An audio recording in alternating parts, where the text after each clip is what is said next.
صاد والقرآن ذي الذكر بل الذين كفروا في عزة وشقاق كم أهلكنا من قبلهم من قرن فنادوا ولا تحين مناص وعجبوا أن جاءهم منذر منهم وقال الكافرون هذا ساحر كذاب أجعل الآلهة إلها واحدا إن هذا لشيء عجاب وانطلق الملأ منهم أن امشوا واصبروا على آلهتكم إن هذا لشيء يراد ما سمعنا بهذا في الملة الآخرة إن هذا إلا اختلاق أأنزل عليه الذكر من بيننا بل هم في شك من ذكري بل لما يذوقوا عذاب أم عندهم خزائن رحمة ربك العزيز الوهاب أم لهم ملك السماوات والأرض وما بينهما فليرتقوا في الأسباب جند ما هنالك مهزوم من الأحزاب كذبت قبلهم قوم نوح وعاد وفرعون ذو الأوتاد وثمود وقوم لوط وأصحاب الأيكة أولئك الأحزاب إن كل إلا كذب الرسل فحق عقاب وما ينظر هؤلاء إلا صيحة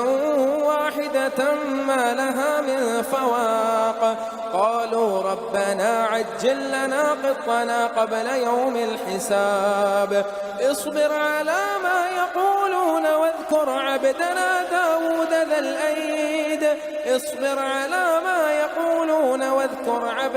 داود ذا الأيد إنه أواب إنا سخرنا الجبال معه يسبحن بالعشي والإشراق والطير محشورة كل له أواب وشددنا ملكه وآتيناه الحكمة وفصل الخطاب وهل أتاك نبأ الخصم إذ تسوروا المحراب إذ دخلوا على داود ففزع منهم قالوا لا تخف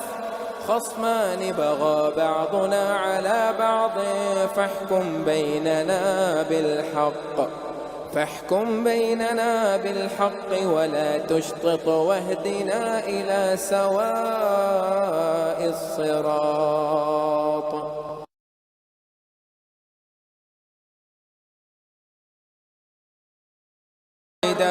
فقال أكفلنيها وعزني في الخطاب قال لقد ظلمك بسؤال نعجتك إلى نعاجه وإن كثيرا من الخلطاء ليبغي بعضهم على بعض إلا الذين آمنوا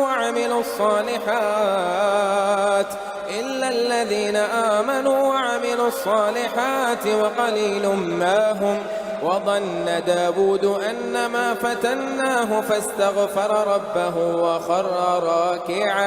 وخر راكعا وأناب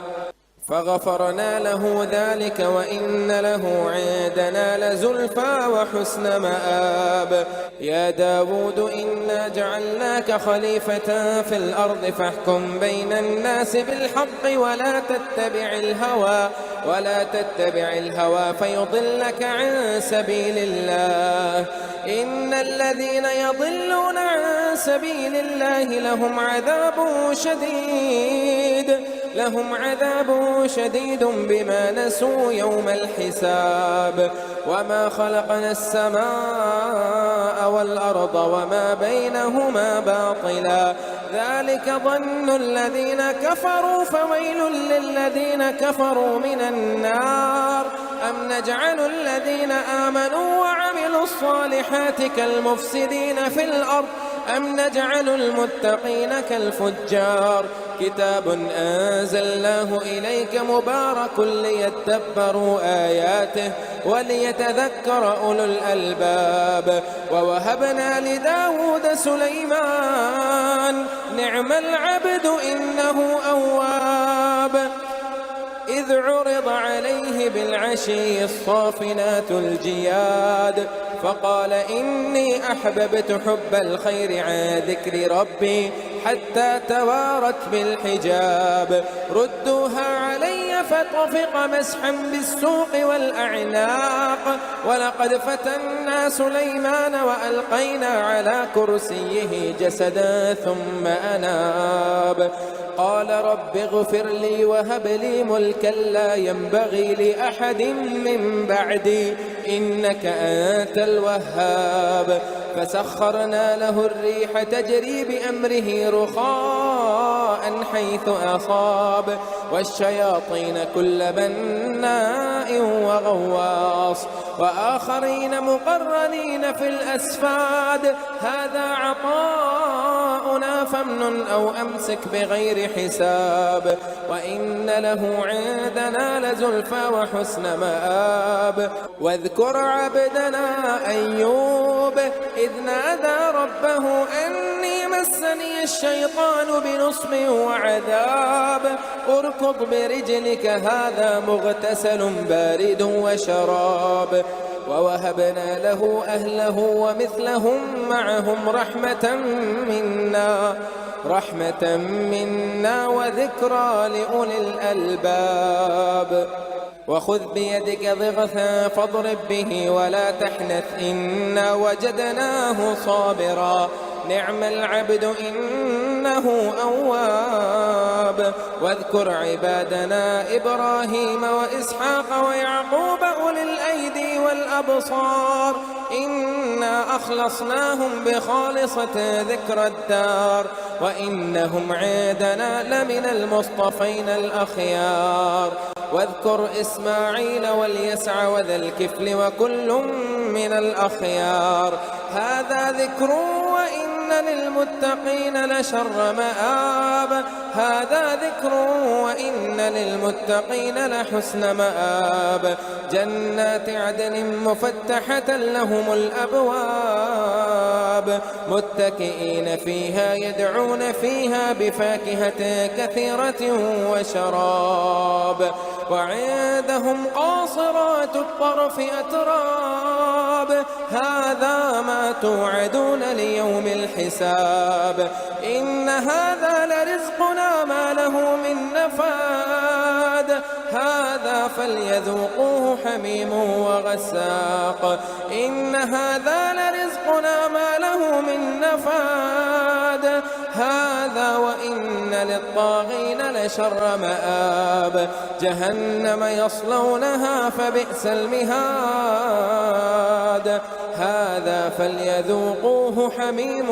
وغساق وآخر من شكله أزواج هذا فوج مقتحم معكم لا مرحبا بهم إنهم صالوا النار قالوا بل أنتم لا مرحبا بكم أنتم قدمتموه لنا فبئس القرار قالوا ربنا ما قدم لنا هذا فزده عذابا ضعفا في النار وقالوا ما لنا لا نرى رجالا كنا نعدهم من الأشرار أتخذناهم سخريا أم زاغت عنهم الأبصار إن ذلك لحق تخاصم أهل النار قل إنما أنا منذر وما من إله إلا الله الواحد القهار رب السماوات والأرض وما بينهما العزيز الغفار قل هو نبأ عظيم أنتم عنه معرضون ما كان لي من علم بالملأ الأعلى إذ يختصمون إن يوحى إلي إلا أنما أنا نذير مبين إذ قال ربك للملائكة إني خالق بشرا من طين فإذا سويته ونفخت فيه من روحي فقعوا له ساجدين فسجد الملائكة كلهم أجمعون إلا إبليس استكبر وكان من الكافرين. قال يا إبليس ما منعك أن تسجد لما خلقت بيدي أستكبرت أم كنت من العالين؟ قال أنا خير منه خلقتني من نار وخلقته من طين.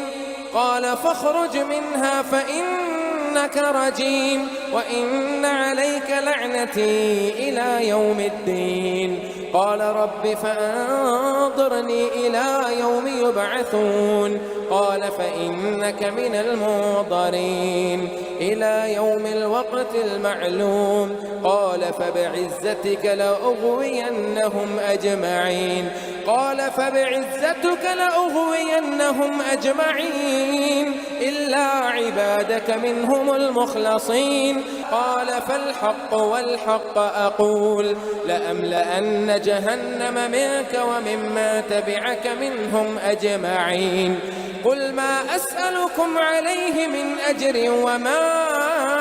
أنا من المتكلفين إن هو إلا ذكر للعالمين